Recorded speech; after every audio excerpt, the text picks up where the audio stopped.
नमस्कार साथियों, मैं राहुल देव लवानिया। साथियों, जब एक बच्चा बड़ा हो रहा होता है तो उसके एक्सप्रेशन करने के शब्दों पे तरह तरह से रोक लगाई जाती है। उसकी समझ बहुत ज़्यादा विकसित नहीं हुई होती है। वह अपने शब्दों के माध्यम से कुछ समझाना चाहता है, लेकिन घर परिवार के द्वारा, आसपास के लोगों के द्वारा, समाज के द्वारा जब भी वह कुछ बोलता है तो उसको कुछ इस तरीके के शब्द सुनाए जाते हैं। ढंग से बोलो, सोच के बोलो, समझ के बोलो, गलत मत बोलो, आदि आदि। ठीक है, ये अच्छी बात है कि बच्चा कुछ गलत नहीं बोले तो उसको वही करेक्ट किया जाए, उसको समझाया जाए।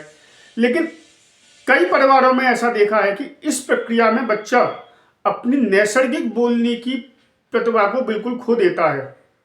नैसर्गिक बोलने की जो उसकी क्षमता है, अपने अंदर छुपे हुए विचारों को बाहर निकालने की जो क्षमता है, उसे खो देता है।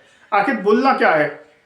बोलना मतलब आपके अंदर जो भी विचार है उसको शब्दों के माध्यम से बाहर लाना। लेकिन लगातार जब उस पर टीका टिप्पणी की जाती है तो उसके दिमाग में एक ही बात चलने लगती है कि क्या मैं सही बोल रहा हूँ, क्या सामने वाला मेरी बात को सही समझेगा, क्या इसका गलत अर्थ तो नहीं निकाला जाएगा, क्या इससे लोगों को बुरा तो नहीं लगेगा, आदि आदि। और ऐसा करने से उनके मन में एक डर बैठ जाता है। और जब यही बच्चे बड़े होते हैं तो बड़े होकर भी वो डर उनके सबकॉन्शियस माइंड में बैठा रहता है। वे जानते बहुत कुछ हैं, उनके पास आइडियाज बहुत सारे हैं।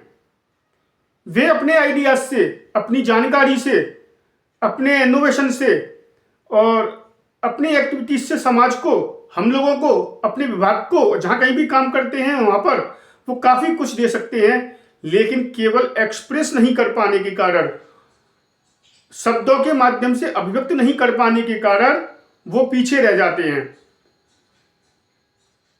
उनको एक डर लगता है कि यदि मैं बोला, सामने अच्छा नहीं लगा, बॉस को अच्छा नहीं लगा तो, या जो अथॉरिटी सामने बैठी है उसे अच्छा नहीं लगा, सामने जो ऑडियंस है उनको अच्छा नहीं लगा तो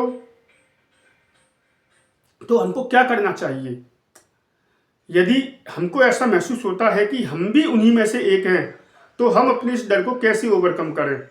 देखिए, बोलना बहुत आसान है, मैं यहाँ एक वीडियो में कुछ भी बोल दूँ, लेकिन वास्तविकता यही है कि मैं भी इस डर से पीड़ित हूँ। मुझे भी शायद मंच पे बोलने में डर लगता है। ऑडियंस को सामने बैठकर, सामने बैठी हुई ऑडियंस को देखकर मेरी भी शायद आवाज़ बंद हो जाती है। लेकिन प्रैक्टिकली क्या किया जा सकता है? तो कहीं मैंने पढ़ा कि आपको जिस चीज़ से सबसे ज़्यादा डर लगता है उसे सबसे पहले करो। आपको बोलने से डर लगता है, आप बोलिए। कैसे बोलिए? कांपती हुई आवाज़ के साथ बोलिए।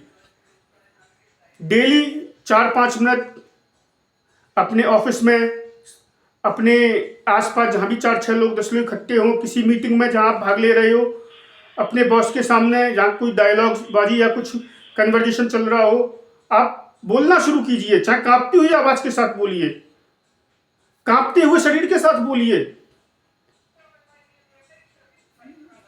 डरते हुए बोलिए, लेकिन बोलिए। शुरुआत कीजिए।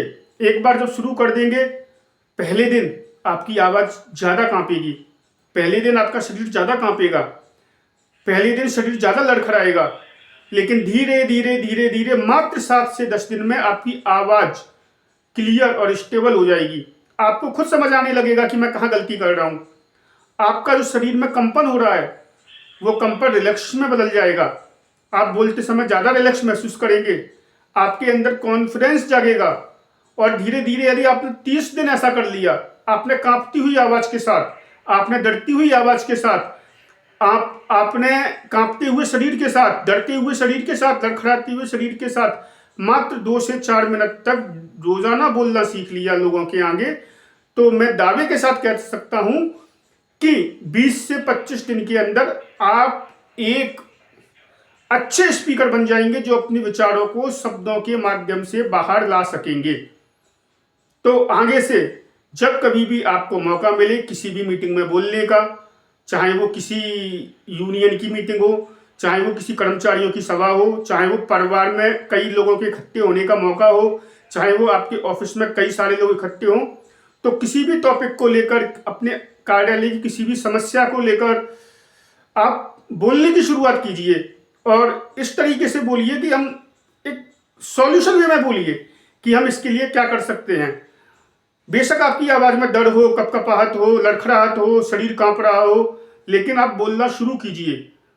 और घर पर आप 2 मिनट अकेले में मोबाइल सामने रखकर मोबाइल पे रिकॉर्ड कर बोलिए। आप धीरे धीरे देखेंगे कि आपके अंदर कितना इम्प्रूवमेंट है, कितनी आपके जो विचार हैं, शब्द हैं, वो अपने आप बाहर आ रहे हैं। आपकी आवाज़ की लड़खड़ाहट गायब होती जा रही है, आपके शरीर का कंपन खत्म होता जा रहा है। और यह एक दिन में नहीं होगा, लेकिन बहुत ज़्यादा समय भी नहीं लेगा, मात्र 20 से 25 दिन। लेकिन रेगुलर प्रैक्टिस चाहिए, रेगुलर प्रैक्टिस। मैंने एक वीडियो पहले भी बनाई थी कि consistency is more powerful than motivation.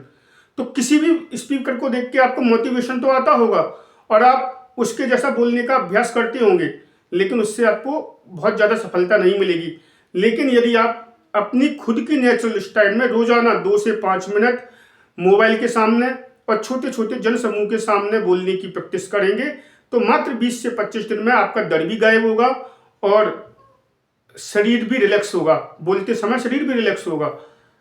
और आगे जब कभी भी कोई भी बड़ी जनसभा, बड़ी सभा जिसमें कि आपको बोलने का मौका मिले, तो आप बिना डरे, आसानी से, बिना आवाज़ की कपकपाहट के, बिना लड़खड़ाहट के, बिना शरीर के कंपन के आप बोल पाओगे। तो अपने आप को इम्प्रूव करने के लिए, अपने अंदर के वक्ता को निखारने के लिए, अपनी अंदर की आवाज़ को निखारने के लिए आइए हम आज से ही प्रैक्टिस करें और शपथ लें कि हम आज से कम 10 से 15 मिनट अपने आप को देंगे। हम छोटे छोटे जनसमूह में बोलने की प्रैक्टिस करेंगे और बिना किसी जजमेंट के, बिना किसी फियर के यह प्रैक्टिस जारी रखेंगे। धन्यवाद।